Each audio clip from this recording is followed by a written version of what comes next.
Hello everyone, welcome to spark up study. This is Suman Yadav.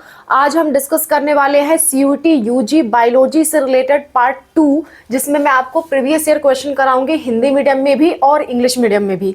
Part 1 की video मैं already बना चुकी हूँ। डिस्क्रिप्शन में प्लेलिस्ट है, उस प्लेलिस्ट में एक आपको वन शॉट वीडियो की प्लेलिस्ट मिलेगी, दूसरा आपको मिलेगा सीयूटी बायो पीवाईक्यू की प्लेलिस्ट। तो पीवाईक्यू में पार्ट 1 पड़ा हुआ है, पार्ट 2 आपके लिए आज सामने है, आप देख रहे हो।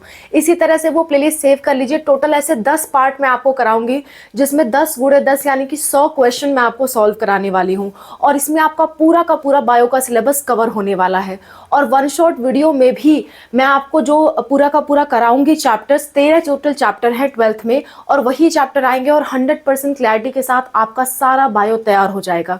तो सीयूटी के लिए बायो तैयारी अगर आप कर रहे हो, तो आप चाहे जिस कोर्स के लिए कर रहे हो, फॉर एग्जाम्पल जैसे मान लेते हैं आप अगर बीएससी बायोटेक करना चाहते हो, या फिर आप बीएससी एग्रीकल्चर करना चाहते हो, बीएससी एग्रीकल्चर करना चाहते हो, आप बीएससी जूलॉजी करना चाहते हो, आप बीएससी बॉटनी करना चाहते हो, बीएससी बॉटनी करना चाहते हो, आप बायोकेमिस्ट्री माइक्रोबायोलॉजी कोई भी ऐसा कोर्स करना चाहते हो, या फिर आप बीएमएलटी करना चाहते हो, या पैरामेडिकल का कोई भी कोर्स करना चाहते हो, जैसे कि बीपीटी, बीएमआरआईटी, बीओटीटी, जो भी आप पैरामेडिकल का कोर्स करना चाहते हो, या फिर आप एएनएम जीएनएम नर्सिंग के बारे में सोच रहे हो, एएनएम जीएनएम नर्सिंग, ये सारे ही कोर्सेज जो मैं आपको पढ़ा रही हूँ उसी के अंतर्गत आते हैं।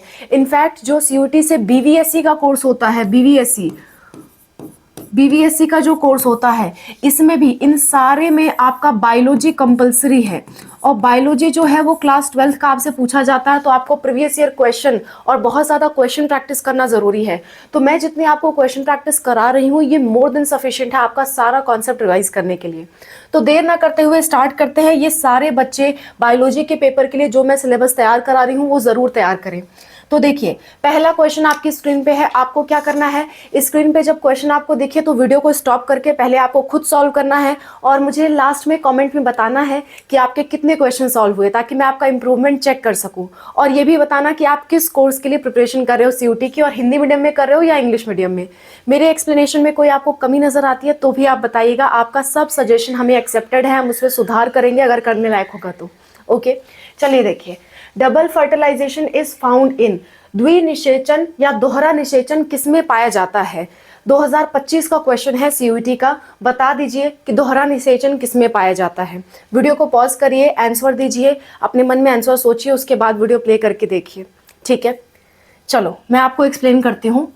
देखिए, पहली बात तो प्लांट्स कितने तरह के होते हैं। प्लांट्स तो बहुत तरह के होते हैं। एल्गी होता है आपका, एल्गी होता है, ठीक है, आपका ब्रायोफाइट होता है, ब्रायोफाइट होता है, उसके बाद आपका जिम्नोस्पर्म, एंजियोस्पर्म, टेरिडोफाइट्स होते हैं। सॉरी, ब्रायोफाइट के बाद टेरिडोफाइट होता है, फिर जिम्नोस्पर्म, फिर एंजियोस्पर्म। ये आपका सीक्वेंस होता है प्लांट्स का। लेकिन डबल फर्टिलाइजेशन यानी कि जो दोहरा निषेचन है, वो केवल और केवल एक पौधे में पाया जाता है, जिसका नाम है आपका एंजियोस्पर्म्स। केवल और केवल एंजियोस्पर्म, जिसे आप पुष्पी पादप भी कहते हो या फ्लावरिंग प्लांट कहते हो इंग्लिश में, फ्लावरिंग प्लांट, यानी कि पुष्पी पादप के नाम से आप इसे जानते हो। पुष्पी पादप यानी कि पुष्प देने वाला पादप, जो फ्लावर करता हो, जिसमें फ्लावर्स होते हो। इसी पे आपका 12th का पहला चैप्टर है, पुष्पी पादपों में लैंगिक जनन, यानी कि एंजियोस्पर्म्स में लैंगिक जनन। ठीक है, और उसी चैप्टर में आप पढ़ते हो दोहरा निषेचन के बारे में। तो मैं थोड़ा सा आपको यहाँ एक्सप्लेन भी कर देती हूँ कि दोहरा निषेचन है क्या। देखिए, आंसर क्या है, एंजियोस्पर्म।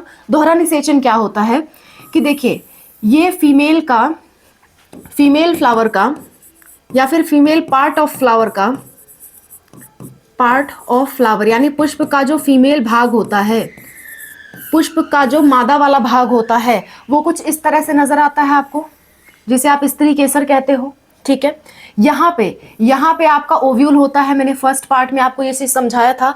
अब ओव्यूल के अंदर भीतर यहाँ पे होता है एम्ब्रियो सैक। यही चीज मैंने यहाँ बड़ी करके बनाई है, इसे हम कहते हैं एम्ब्रियो सैक।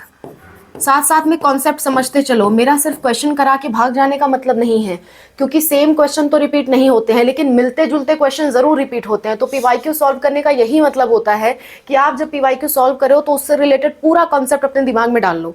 ठीक है, तो ये जो एम्ब्रियो सैक है, ये जो एम्ब्रियो सैक है, एम्ब्रियो सैक को ही हम कहते हैं फीमेल गैमेटोफाइट। ये भी बात आप ध्यान रखना, एम्ब्रियो सैक का दूसरा नाम होता है फीमेल गैमेटोफाइट। फीमेल गैमेटोफाइट से क्या मतलब है? फीमेल गैमेटोफाइट से ये मतलब है कि ऐसा स्ट्रक्चर, ऐसी संरचना जिसके अंदर फीमेल का युग्मक बनता हो, यानी मादा युग्मक बनता हो, तो फीमेल गैमेटोफाइट यानी कि एम्ब्रियो सैक के अंदर मादा का युग्मक बनता है। कल की बात मेरी याद करना, ठीक है।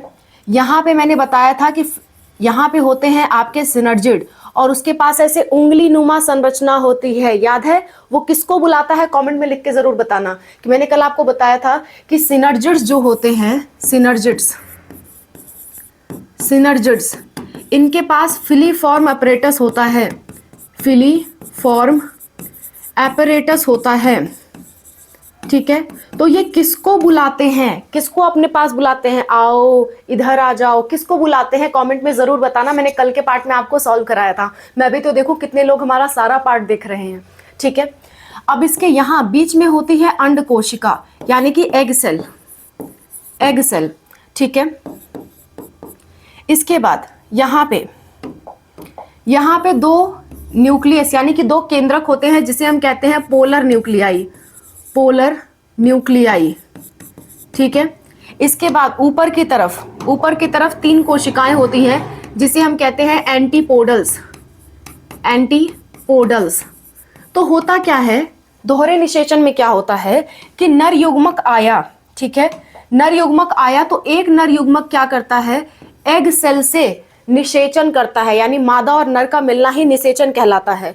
तो एक नर युग्मक क्या करता है, मादा से मिलता है, और एक यहाँ पे नर युग्मक इन दोनों पोलर न्यूक्लियाई से मिलता है। तो कितनी बार नर और मादा का मिलन हो रहा है? 2 बार, इसीलिए कहा जाता है दोहरा निषेचन, यानी डबल फर्टिलाइजेशन, क्योंकि 2 नर युग्मक आते हैं और एक नर युग्मक मिलता है पोलर न्यूक्लियाई से, एक मिलता है आपका एग सेल से, ठीक है। एक मेल गैमेट मिलता है एग सेल से, दूसरा मेल गैमेट किससे मिलता है?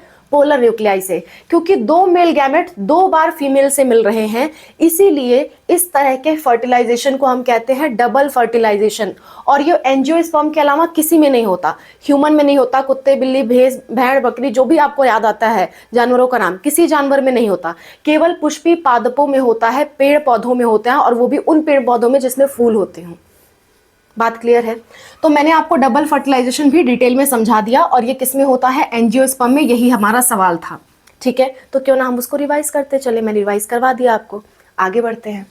आप जरूर बताना मेरा एक्सप्लेनेशन आपको कैसा लग रहा है, ताकि मैं उसमें, अगर आप चाहते हो मैं कम एक्सप्लेन करूँ तो कम भी करूँगी, अगर आप चाहोगे नहीं मैम ऐसे तरह आप एक्सप्लेन करते रहो तो मैं इसी तरह एक्सप्लेन करते रहूँगी, ठीक है।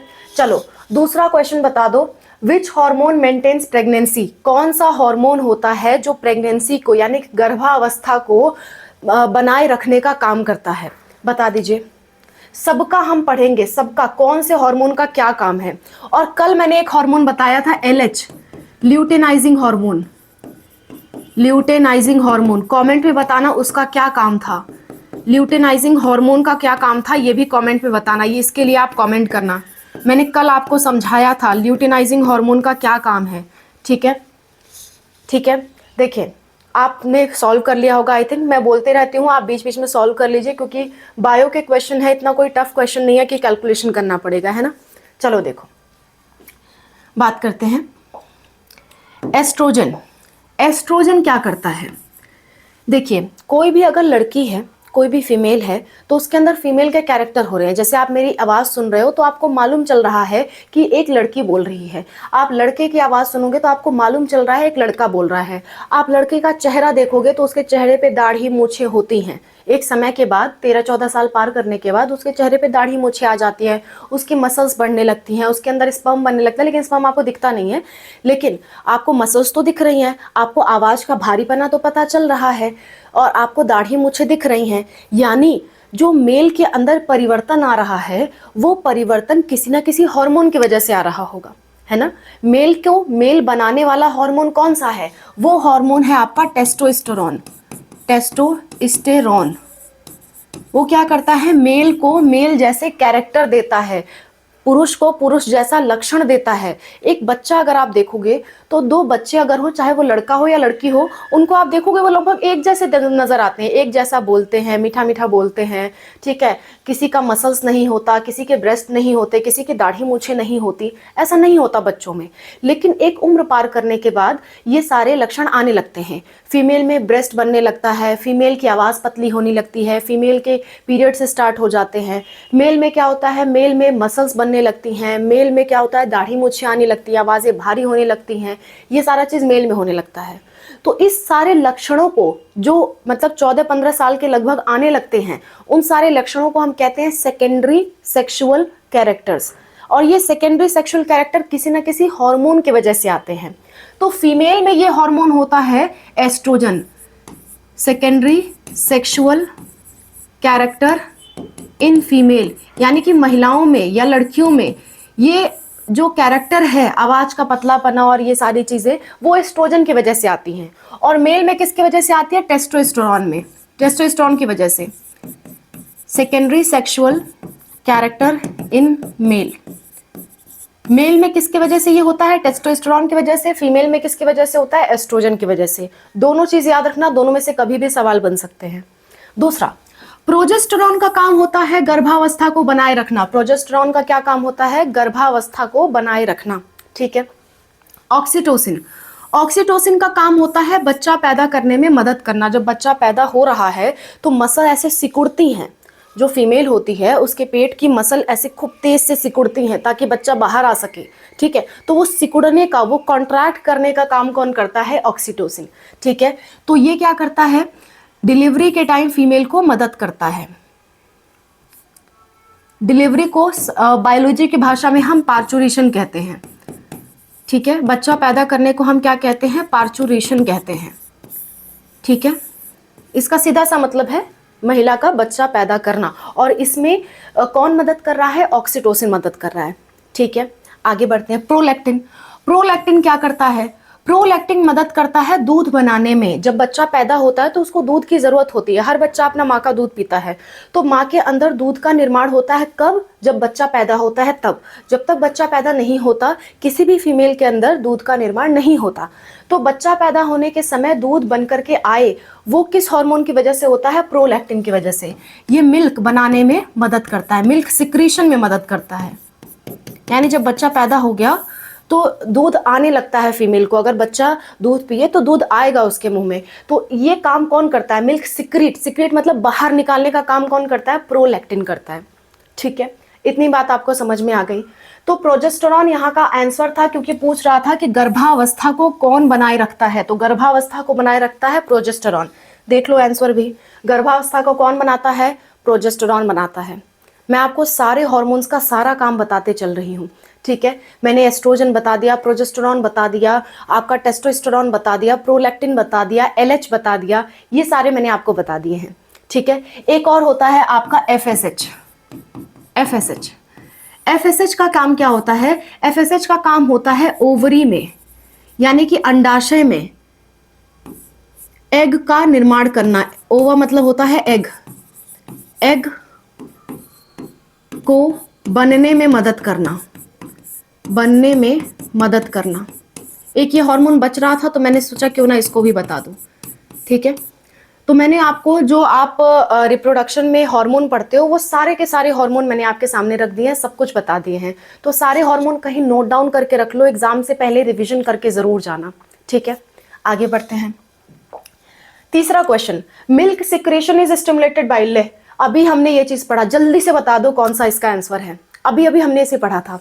दूध स्राव में को उत्तेजित करता है कौन सा हार्मोन, ऑक्सीटोसिन, प्रोजेस्टेरोन, प्रोलैक्टिन या एफएसएच। इसीलिए मैं कहती हूँ सारे ऑप्शन तैयार करके जाओ, क्योंकि किस ऑप्शन से कब क्या क्वेश्चन पूछ ले पता नहीं। पिछले वाले क्वेश्चन में मैंने सारे ऑप्शन पढ़ाए और उसी से रिलेटेड देखो यहाँ क्वेश्चन आ गया, ठीक है। चलो देखो, अभी अभी मैंने बताया ऑक्सीटोसिन का काम होता है पार्चुरेशन यानी बच्चा पैदा करवाना। प्रोजेस्टेरोन का क्या काम होता है, गर्भावस्था को बनाए रखना। प्रोलैक्टिन का काम होता है दूध का स्राव करवाना। और एफएसएच का मैंने क्या बता दिया, एग बनने में मदद करना, एग बनने में हेल्प करना, जल्दी से बता दो ल्यूटिनाइजिंग हार्मोन का क्या काम होता है, मैंने कल आपको समझाया था, अच्छे से ध्यान से बता दो ल्यूटिनाइजिंग हार्मोन यानी कि एलएच का क्या काम होता है, कमेंट में जरूर बता देना। चलो आगे बढ़ते हैं। ये हमारा था प्रोलैक्टिन, ठीक है, प्रोलैक्टिन हमारा आंसर था, यही दूध बनाने में मदद करता है, दूध के स्राव करने में मदद करता है, ठीक है। आगे बढ़ते हैं। अगला question, copper T is used as, copper T का उपयोग क्या होता है, 2022 का क्वेश्चन है आपका सीयूटी का, फटाफट बता दो। ओरल कॉन्ट्रासेप्टिव, आईयूडी या हार्मोनल इंजेक्शन या सर्जिकल मेथड, किस में आता है ये? चलो आप सोचो, तब तक मैं इसका कॉन्सेप्ट एक्सप्लेन करती हूँ। देखो, कभी भी अगर एग है, एग असल में एग बनता नहीं है, सबसे पहले होता है फीमेल के अंदर सेकेंडरी ओसाइट, ये भी मैंने आपको कल बताया था। फीमेल के अंदर क्या होता है, सेकेंडरी ओसाइट होता है। कभी भी स्पर्म उसके पास आएगा तो सेकेंडरी ओसाइट क्या बना देती है, एग बना देती है, और एग से कौन मिल जाता है, स्पर्म, और फिर क्या हो जाता है, जाइगोट बन जाता है, यानी कि बच्चे का निर्माण हो जाता है। लेकिन कोई भी कपल, कोई भी पति पत्नी है, हस्बैंड वाइफ है, या कोई भी लड़का लड़की है, वो बहुत ही कम समय ऐसा चाहते होंगे कि बच्चा पैदा हो, ऐसा नहीं चाहते कि हमेशा बच्चा पैदा होता रहे, नहीं चाहते, है ना। लेकिन कई बार ऐसा होता है कि स्पर्म और एग मिलते हैं, लेकिन फिर भी वो बच्चा पैदा करना नहीं चाहते, तो उस केस में उन्हें क्या करना पड़ता है, उन्हें कॉन्ट्रासेप्टिव इस्तेमाल करना पड़ता है। कॉन्ट्रासेप्टिव यानी कि गर्भ निरोधक चीजें इस्तेमाल करनी पड़ती हैं, गर्भ निरोधक, जिससे गर्भ ना बन सके, ठीक है। तो गर्भ निरोधक चीजें क्या क्या होती हैं, गर्भ निरोधक चीजों में आती हैं आपकी कुछ दवाएं, जिसे आप कहते हो ओरल पिल्स, ओरल पिल्स, कुछ दवाएं आती हैं जिसे आप खाते हो, ठीक है। दूसरा होता है आपका आईयूडी। आईयूडी क्या होती है कि फीमेल के गर्भाशय में कुछ चीजें होती हैं जो डाल दी जाती हैं, जिससे गर्भ बन नहीं पाता, ठीक है। तो वो गर्भाशय में डाली जाती हैं, जिसे फुल फॉर्म कहूं तो इंट्रा यूटेराइन डिवाइसेस, यानी यूटेरस के अंदर डाले जाने वाले डिवाइस, ठीक है। अगला इसी तरह का होता है आपका हार्मोनल इंजेक्शन, कुछ हार्मोन के इंजेक्शन दिए जाते हैं, हार्मोनल इंजेक्शन, कुछ हार्मोन के इंजेक्शन दिए जाते हैं जिसकी वजह से, जैसे कि मान लीजिए मैंने आपको बताया था प्रोजेस्टेरॉन की वजह से गर्भ बना रहता है, तो हार्मोन का अगर ऐसा इंजेक्शन दिया जाए जो प्रोजेस्टेरॉन को बनाए ना रखे, कुछ डिस्टर्ब कर दे, तो क्या गर्भ बन पाएगा, नहीं बन पाएगा, है ना। तो हार्मोन के इंजेक्शन भी दिए जाते हैं। इसके अलावा बैरियर मेथड यूज किए जाते हैं। बैरियर मेथड में जैसे कि आपका कॉन्डोम्स आ गया, ठीक है, बैरियर मेथड्स, कॉन्डम आ गए, वॉल्ट आ गए, डायफ्राम आ गए, ये आपका बैरियर होता है, यानी कि रोकता है, ठीक है, स्पर्म को फीमेल के अंदर जाने से रोकता है। नेक्स्ट, इसी तरह से होती हैं आपके इम्प्लांट्स। इम्प्लांट्स क्या होता है, त्वचा के अंदर कुछ रिलीज होने वाली छोटी छोटी सी पाइप जैसी स्ट्रक्चर होती हैं, डाल दिया जाता है ताकि वो भी आपके हार्मोन को इम्बैलेंस कर दे। तो इस तरह के बहुत सारे मेथड होते हैं। एक होता है सर्जिकल मेथड, यानी कि परमानेंटली काट के निकाल दिया जाए, सर्जिकल मेथड। परमानेंटली क्या होता है, नसबंदी या नलबंदी आपने सुना होगा, तो नसबंदी में क्या होता है, मेल में की जाती है, यानी कि पुरुषों में की जाती है। उनका जो स्पर्म उनके पेनिस तक लाने वाली जो एक पतली सी ट्यूब होती है, उसको काट दिया जाता है। उस ट्यूब को काटने की वजह से स्पर्म आ नहीं पाता, जिसकी वजह से फीमेल प्रेग्नेंट नहीं होती। और नलबंदी में क्या होता है, फीमेल का जो ओविडक्ट होता है, यानी कि अंडवाहिनी जो होती है, उसको काट दिया जाता है ताकि अंड कोशिका फीमेल की स्पर्म से ना मिल सके, ठीक है। तो ये सर्जिकल मेथड होते हैं आपके। अब देखो आगे, आईयूडी में कई सारी चीजें आती हैं। आईयूडी की अगर थोड़ा सा और एक्सप्लेन करूं, आईयूडी को, आईयूडी इंट्रा यूटेराइन डिवाइस, तो आईयूडी में क्या होता है, आईयूडी में कॉपर रिलीजिंग डिवाइस होती हैं, यानी कि कुछ ऐसी डिवाइस होती हैं जो कॉपर बाहर निकालती हैं, और कॉपर की वजह से क्या होता है, स्पर्म अच्छे से फीमेल के अंदर नहीं जा पाता, जिसकी वजह से वो स्पर्म जो है अच्छे से फीमेल की एग से मिल नहीं पाता। असल में कहने का मतलब यह है कि मेल का जो स्पर्म होता है उसकी गति बड़ा धीमी कर देता है, कौन, कॉपर। इसलिए कॉपर निकालने वाले डिवाइस को अगर यूटेरस में डाल दिया जाए तो स्पर्म की गति बहुत धीमी हो जाएगी, जिसकी वजह से वो अंड कोशिका से नहीं मिल पाएगा, एग सेल से नहीं मिल पाएगा, ठीक है। तो कॉपर रेगुलेशन डिवाइस में आपका आता है कॉपर टी, कॉपर 7, कॉपर 7, ठीक है। और आपका एक और आता है मल्टी लोड 375। ये सारे क्या होते हैं, आपके कॉपर रिलीजिंग डिवाइस होते हैं। अब देखते हैं सवाल क्या पूछा था हमसे।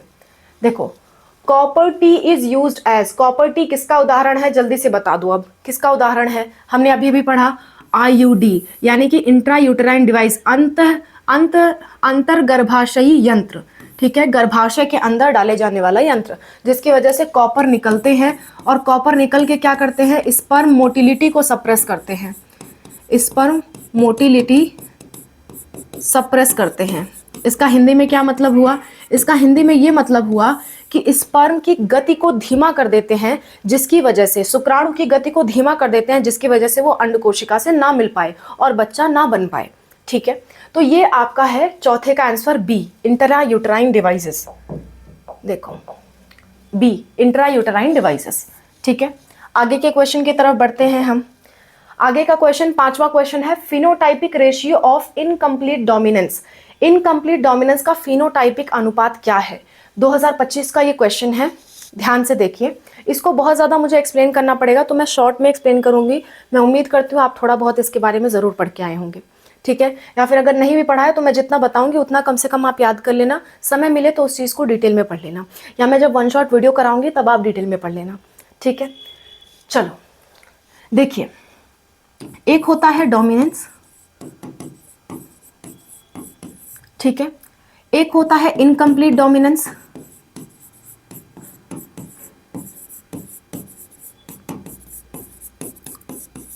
एक होता है आपका कोडोमिनेंस, ठीक है। ये तीन तरह के डोमिनेंस होते हैं। इसमें डोमिनेंस में जो फिनोटाइपिक रेशियो होता है वो होता है 3:1, और जो जीनोटाइपिक रेशियो होता है वो होता है आपका 1:2:1, ठीक है। इनकम्प्लीट डोमिनेंस में और कोडोमिनेंस में, दोनों में ही फिनोटाइपिक रेशियो हो या जीनोटाइपिक रेशियो हो, सारे के सारे क्या होते हैं, 1:2:1 होते हैं। ये क्यों होता है, क्या होता है, कैसे होता है, ये एक्सप्लेन करने के लिए एक पूरी क्लास चाहिए। तो जब मैं आपको जेनेटिक्स पढ़ाऊंगी वन शॉट वीडियो, तो उसमें आप देख लेना। तो डोमिनेंस का आप याद रखोगे, फिनोटाइपिक रेशियो क्या होता है 3:1 और जीनोटाइपिक 1:2:1, और इन दोनों में तो सीधा सा याद रखना, चाहे फिनोटाइपिक पूछा चाहे जीनोटाइपिक, 1:1 होता है, ठीक है। तो इसका आंसर क्या हो जाएगा, 1:2:1। ओके, चलो 1:2:1 सही जवाब है। आगे बढ़ते हैं, अगला क्वेश्चन, छठवां क्वेश्चन। ये तो सीधा सीधा याद करने वाला क्वेश्चन है। Lac operon was proposed by, lac operon के बारे में किसने बताया था। अब लैकोपेरॉन आपके मॉलिक्यूलर जेनेटिक्स का पार्ट है, ये भी एक अपने आप में पूरा लेक्चर है, इसको भी मैंने पढ़ा रखा है स्पार्कअप क्लासेस पे, आप जाके देख सकते हो। तो लैकोपेरॉन, और मैं वन शॉट वीडियो भी पढ़ाऊंगी, उसमें भी आप देख लेना। तो लैकोपेरॉन की खोज किसने की थी, जैकब एंड मोनार्ड ने की थी। सीधा सीधा याद करने वाला सवाल है। वॉटसन एंड क्रिक ने क्या था, semi conservative nature of DNA बताया था। Semi conservative nature of DNA किसने बताया था, जैकब एंड मोनार्ड ने, सॉरी वॉटसन एंड क्रिक ने बताया था। मेंडल ने क्या किया था, मेंडल ने लॉ ऑफ डोमिनेंस दिए थे, लॉ ऑफ इनहेरिटेंस दिए थे, जिसमें कई सारे लॉ आते हैं। लॉ ऑफ इनहेरिटेंस किसने दिया था, मेंडल ने, इनहेरिटेंस, ठीक है।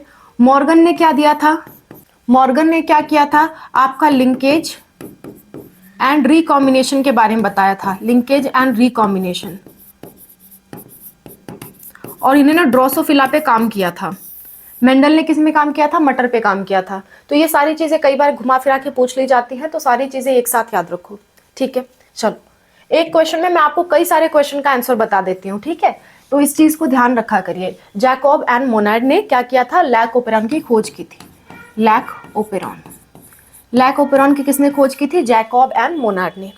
आगे बढ़ते हैं, अगला question, vector used in genetic engineering यानी कि अनुवांशिकी अभियांत्रिकी में कौन सा वेक्टर इस्तेमाल किया जाता है। ये भी याद रखने वाली बात है, सीधी सी बात है। और सारे तो आपको एक जैसे ही दिख रहे होंगे, एक ही ऑप्शन अलग दिख रहा होगा, प्लाज्मिड, प्लाज्मिड का इस्तेमाल किया जाता है। राइबोसोम किस काम आता है, मैंने कल आपको पढ़ाया था, प्रोटीन सिंथेसिस के काम आता है, प्रोटीन सिंथेसिस के काम आता है। जल्दी से कमेंट में बता देना, जल्दी से कमेंट में बता देना कि लिपिड सिंथेसिस के काम कौन आता है, मैंने कल आपको समझाया था। लिपिड सिंथेसिस कौन करता है, आपको कमेंट में बताना है। लिपिड सिंथेसिस, लिपिड सिंथेसिस कौन करता है, कमेंट में फटाफट बता देना। एंजाइम, एंजाइम बहुत तरह के होते हैं, हार्मोन कई तरह के होते हैं, हार्मोन भी हमने पढ़े, एंजाइम भी हम मतलब डाइजेस्टिव सिस्टम में पढ़ते हैं, लेकिन आपके सिलेबस से वो हटा दिया गया था 11th के सिलेबस से, तो इग्नोर करो। प्लाज्मिड याद रखो कि प्लाज्मिड एक तरह का वेक्टर होता है जो जेनेटिक इंजीनियरिंग में इस्तेमाल किया जाता है। ठीक है, आगे बढ़ते हैं। प्लाज्मिड आंसर हो गया आपका। अगला क्वेश्चन यानी कि 8वां क्वेश्चन आपके सामने है। विच statement is correct about DNA replication, DNA प्रतिकृति के बारे में सही कथन कौन सा है? क्या ये कंजर्वेटिव होता है, संरक्षी होता है? क्या ये अर्ध संरक्षी होता है? क्या ये एम अवस्था में होती है? इट प्रोड्यूसेस आरएनए, क्या यह आरएनए बनाती है? क्या होता है डीएनए रेप्लिकेशन में, क्या होता है? मॉलिक्यूलर बायोलॉजी से एक और क्वेश्चन आपका इसी से रिलेटेड, अभी थोड़ी देर पहले मैंने आपको बताया। वॉटसन एंड क्रिक ने क्या कहा था कि डीएनए रेप्लिकेशन क्या होता है, सेमी कंजर्वेटिव होता है। तो ये बात सही है। कंजर्वेटिव तो बिल्कुल नहीं होता है, गलत बात है। ये एम फेज में होता है, नहीं बाबा नहीं, ये एस फेज में होता है। ठीक है, सेल साइकिल में एक एस फेज होती है, उसमें ये होता है। ये आरएनए बनाता है, नहीं, आरएनए बनाने का काम होता है ट्रांसक्रिप्शन द्वारा। ट्रांसक्रिप्शन से डीएनए से आरएनए बनता है, ना कि रेप्लिकेशन से। देखो इस चीज को समझा भी देती हूँ, लगे हाथ। देखिए ये तो सेमी कंजर्वेटिव वाला आपका बात सही है, लगे हाथ समझ लीजिए। जब डीएनए से डीएनए ही बनता है तो इसे कहते हैं रेप्लिकेशन। रेप्लिकेशन यानी कि प्रतिकृति करना। ठीक है, डीएनए से जब आरएनए बनता है तो इसे कहते हैं ट्रांसक्रिप्शन। ट्रांसक्रिप्शन। और आरएनए से जब प्रोटीन बनता है तो इसे कहते हैं ट्रांसलेशन। ट्रांसलेशन। और कभी कभी ऐसा भी होता है कि आरएनए से डीएनए बन जाता है, ये कभी कभी होता है, और कुछ वायरस में होता है। किस में होता है? कुछ वायरस में होता है और किसी में नहीं होता। इसे कहते हैं रिवर्स ट्रांसक्रिप्शन। इसे कहते हैं रिवर्स ट्रांसक्रिप्शन। ठीक है, लगे हाथ, ये सारी चीजें आप ध्यान रखिए, ये सारी चीजें आपको पता होनी चाहिए। अगला क्वेश्चन, 9वां question, which statement is correct about transcription? ले अभी हमने पढ़ा था ट्रांसक्रिप्शन में क्या होता है, फटाफट बता दो। RNA synthesised from DNA, it occurs in cytoplasm in eukaryotes, it produce protein, it requires ribosome. फटाफट बता दो। अगर नहीं भी याद है ना तो ऑप्शन एलिमिनेट करके बता सकते हो। देखो कैसे, आई होप आपने सोच लिया होगा अपना आंसर। इट रिक्वायर्स राइबोसोम, मैंने आपको समझाया था राइबोसोम किसके लिए जरूरी होता है, प्रोटीन बनने के लिए, ना कि आपके ट्रांसक्रिप्शन के लिए। राइबोसोम किसके लिए जरूरी होता है, प्रोटीन बनने के लिए। तो ये दोनों ऑप्शन तो वैसे ही गलत हो गए। प्रोटीन बनने की प्रोसेस को अभी हमने कहा ट्रांसलेशन होता है, ट्रांसलेशन। ठीक है, क्या ये साइटोप्लाज्म में होता है यूकैरियोट्स के? नहीं, ये होता है न्यूक्लियस में, न्यूक्लियस में होता है। ठीक है, आरएनए सिंथेसाइज्ड फ्रॉम डीएनए, बिल्कुल सही बात है। यहाँ पे पीछे पलट के दिखा भी दे रही हूँ आपको। आरएनए, देखो डीएनए से आरएनए बनना ही क्या कहलाता है, ट्रांसक्रिप्शन, यानी कि आरएनए सिंथेसाइज्ड फ्रॉम डीएनए, यानी कि आरएनए का डीएनए द्वारा बनना ही ट्रांसक्रिप्शन कहलाता है। सही बात है। और प्रोटीन का बनना ट्रांसलेशन कहलाता है।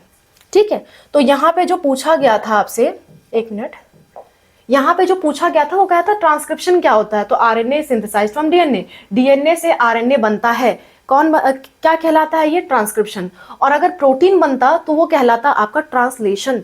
इसीलिए आपका ए वाला ऑप्शन सही है। समझ गए बात को? तो यही जो चीज मैंने आपको समझाई थी, इसी के द्वारा वो आगे वाला क्वेश्चन था। चलो आगे बढ़ते हैं, ये वाला ए ऑप्शन आपका सही था। लास्ट क्वेश्चन की तरफ बढ़ते हैं, मैच करना है आपको। चलो ये भी मैंने लगभग आपको बता ही दिया है, फटाफट मैच कर दो। मैंने आपको पहले ही ये चीज बता दिया, चलो फटाक से मैच कर दो। मेंडल ने क्या किया था, मेंडल ने लॉ ऑफ इनहेरिटेंस दिया था, यानी कि 1 का बी होना चाहिए, तो ये दोनों ऑप्शन वैसे ही गलत हो गए। ठीक है, मॉर्गन ने क्या किया था, मॉर्गन ने लिंकेज एंड रिकॉम्बिनेशन को ही क्रॉसिंग ओवर कहते हैं। जो मैंने आपको रिकॉम्बिनेशन बताया था ना, रिकॉम्बिनेशन को का ही दूसरा नाम होता है क्रॉसिंग ओवर, ध्यान रखना। तो इसमें इन्होंने ये क्या था, यानी कि 2 का डी है, 2 का डी, यानी ये ऑप्शन करेक्ट हो गया। 2 ही मिलाए, आपका आंसर आ गया। आगे भी देख लेते हैं। वॉटसन एंड क्रिक ने क्या क्या था, डीएनए डबल हेलिक्स मॉडल दिया था, और इन्होंने ये भी बताया था कि डीएनए क्या होता है, सेमी कंजर्वेटिव होता है। डीएनए का रेप्लिकेशन सेमी कंजर्वेटिव होता है। डीएनए का रेप्लिकेशन क्या होता है, सेमी कंजर्वेटिव। ये भी आपके वॉटसन एंड क्रिक ने ही बताया था, ठीक है। और जैकब मोनायड ने क्या किया था, लैकोप्रान की खोज की थी। तो ए ऑप्शन आपका सही ऑप्शन है। चलो, ए ऑप्शन सही ऑप्शन है, ठीक है। So that's all about the video. I hope ये वीडियो आपको समझ में आई होगी। एक एक कॉन्सेप्ट मैंने आपको समझाते हुए चला है। आप ऐसे ही हमारे 10 पार्ट देख लोगे ना, 10 पीवाईक्यू के पार्ट, तो आपके बायोलॉजी पूरी की पूरी तैयार हो जाएगी। और साथ में प्लस अगर आप 1 शॉट वीडियो भी देख लेते हो तो 100% बायोलॉजी आपकी तैयार हो जाएगी CUT UG एग्जाम के लिए। तो आई होप आप ये तैयार कर सकते हो। कोई दिक्कत, कोई परेशानी आएगी किसी भी चीज़ से रिलेटेड, कमेंट में बताइएगा। मैं और अनूप सर आपकी हेल्प के लिए हमेशा तैयार हैं। और अगर आपको हमसे फॉर्म भराना होगा, क्योंकि CUT का फॉर्म आउट है, CUT का क्या है, फॉर्म आउट है, तो CUT का फॉर्म अगर आपको भरवाना होगा तो हमारा ये नंबर है 6393798060। ये हमारा फ़ोन नंबर है। इस फ़ोन नंबर पे आप व्हाट्सएप पे मैसेज करिएगा, हम आपको QR कोड भेजेंगे। 1500 हमारे चार्जेस हैं CUT UG फॉर्म भरने के। आप ये चार्जेस पे करके फॉर्म फिल करा सकते हो। अगर कोई डाउट आता है तो 200 पेमेंट करके आप हमसे बात भी कर सकते हो, ठीक है। So that's all about the video. I hope this video is helpful for you. कोई दिक्कत आएगी ज़रूर बताइएगा, we are there to help. इसी तरह की कोई और भी आपको हमसे हेल्प चाहिए तो भी बताइएगा, तो भी हम हेल्प करने को आपको तैयार हैं। Bye, take care.